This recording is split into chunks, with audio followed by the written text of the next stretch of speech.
Hey y'all, it's Alex from You Should Craft, and today I'll show you how to crochet a double crochet border around your work. So this is an easy way to finish off a project, to clean up some of those like wobbly edges, and to just make things look a little bit more professional, or it can also give you a starting stitch if you're looking for a more complicated border, like if you want to add, I don't know, shell stitches or something with ribbing. So in this tutorial, I'll show you how to add the border to a simple dishcloth, but you could easily adapt this technique for like blankets or anything else that needs a border around the edges. So materials wise, you can use whatever. I crocheted a square. This is 24 stitches in 12 rows. You could easily, if you're just practicing, do like something even teeny tiny. This is 8 stitches in 4 rows. Or if you already have a blanket that needs a border, then, or anything that needs a border, then you can go ahead and get started. You're just going to start in the corner of the last stitch. So I've put a stitch marker here to mark off my last stitch in this dishcloth so that I'm all lined up and ready to add my double crochet border around all 4 sides. So let's go ahead and get started.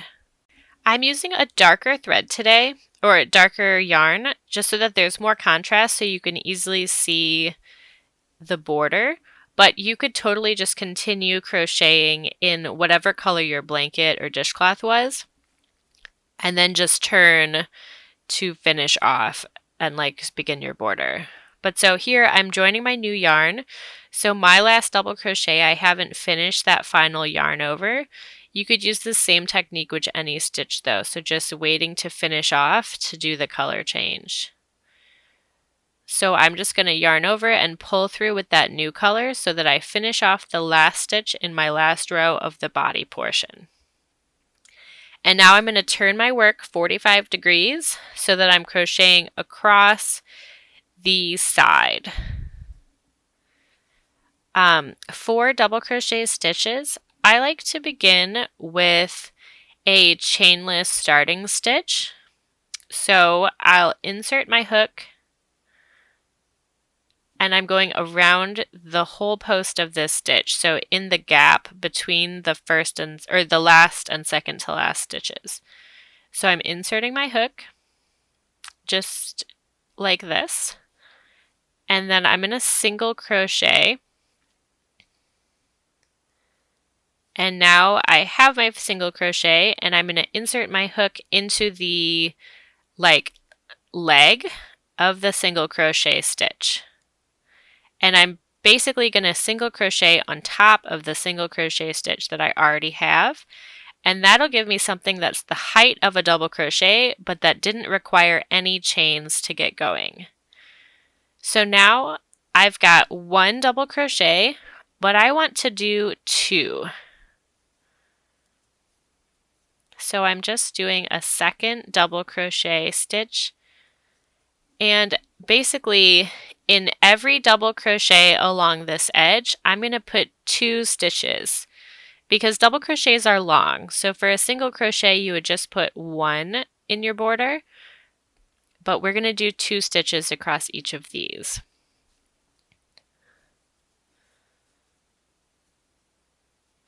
And again, I'm going around the whole stitch.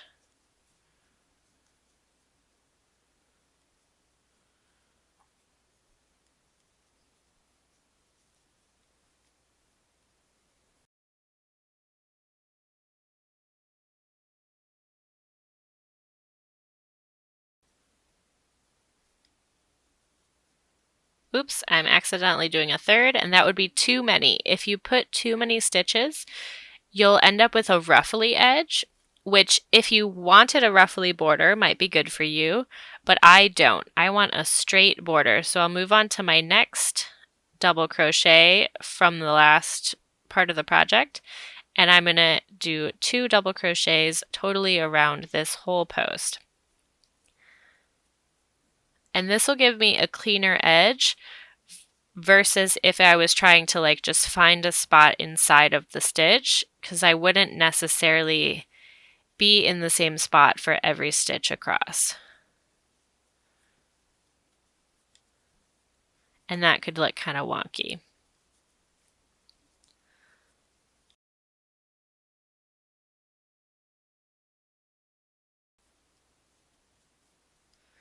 So I'm about halfway done, and I'm just finishing up putting 2 double crochets in each of these edge stitches in the body of my project.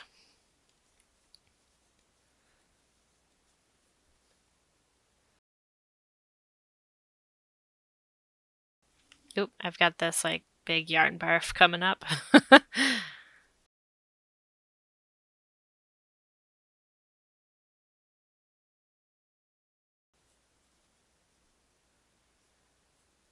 So I'm almost to the corner, which is it's not hard, but it's like the only thing that you really need to remember. Other than that, there's 2 stitches on each like horizontal double crochet. So here I'm going to still crochet into this gap between the first and second stitch, but now I'm going to do 5. That is 1 stitch, because normally you would do 2, 3 stitches for the corner, and 1 stitch for the very first stitch of the next side. So it's a little bit weird to crochet, I guess, just because you need to remember that you're putting these 5 in the corner space, but it's still just like 3. It's just that some of those other stitches are from like, it's also the the last stitch of this side and the first stitch of this next side that we're about to start.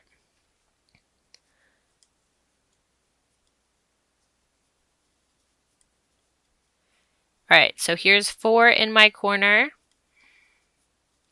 and here is 5 in my corner. So now I will skip this first stitch because, like I said, we've already done that. It's right here. So it's already part of our corner. But I will just double crochet along here. For me, it's the bottom of my turning chain, or like of my starting chain. So I'm just crocheting into both loops along that starting chain. This is the bottom of my project. So I'm just continuing to double crochet. I'm just putting 1 double crochet in every stitch down this row. So this side, for the top and the bottom side, these are the easiest sides because you're basically just doing normal double crochets.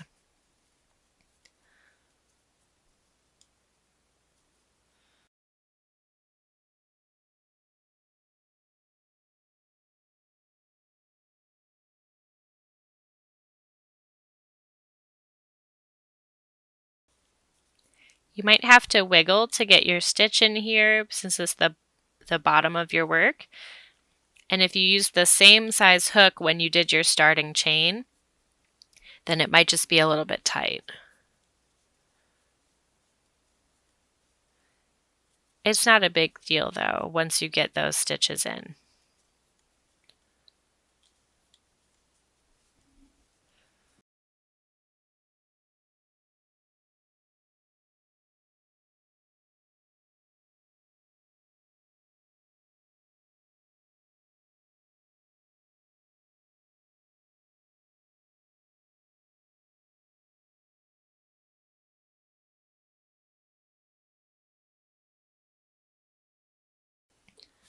So I'm at my last stitch of this side.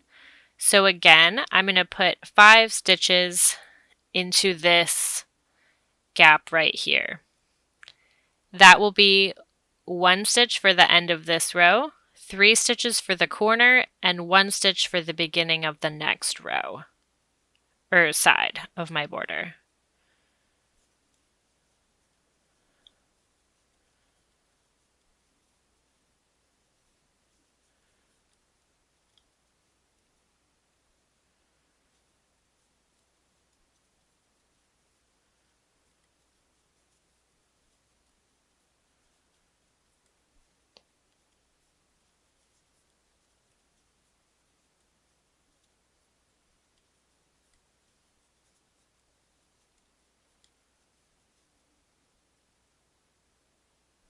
So there's my 5. So for this next side, you're just going to continue to put 2 stitches in every double crochet along the edge. So go ahead and work on that, and I will catch back up with you when you're done so that we can do the very last side together.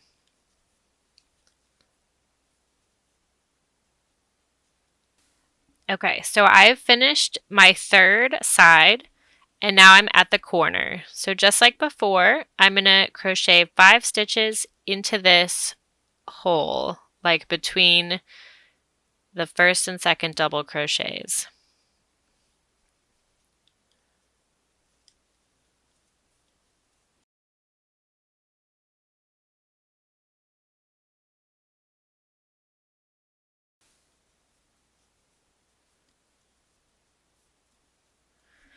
So here's 5. And now you'll just double crochet in every stitch along the top of your project. This is the 4th and final side of your border.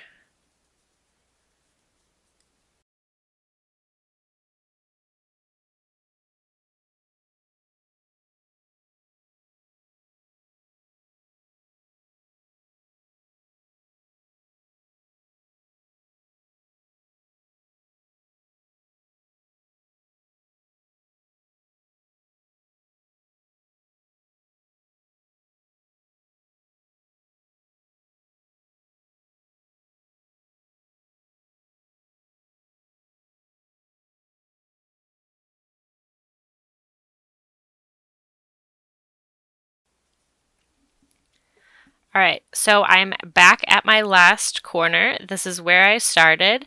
And if you remember, we already put 2 double crochets here. So to get to that 5 that we've been putting in every corner, we need 3 more stitches just to finish this off.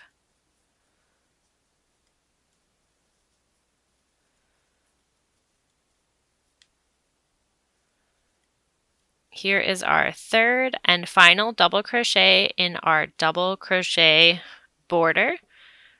We will need to close this up though. But we've done every side, all 4 corners of our double crochet border. So I'm going to use my tiny scissors to just trim my yarn, leaving a 6 to 8 inch tail. And with my hook, I'll pull that last piece of yarn all the way through that last stitch. And then join my needle. We're going to do an invisible join. So putting the yarn through the eye of the needle. And with an invisible join, you're going to replicate this top V of the very first stitch that we did in our border. So to do that, you're going to insert your hook into the next stitch. This is the 2nd stitch. And I've got my needle through there. And I'm just basically making a new V on top of the old V. So I'm putting my needle now into the top of the stitch I ended with. And I just wove it through that whole stitch, but you don't have to do that yet if you don't want to.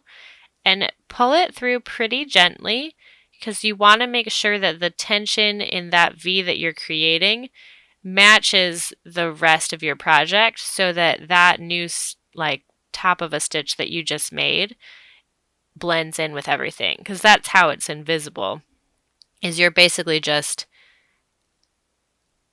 making a new top of a stitch. So that looks pretty good.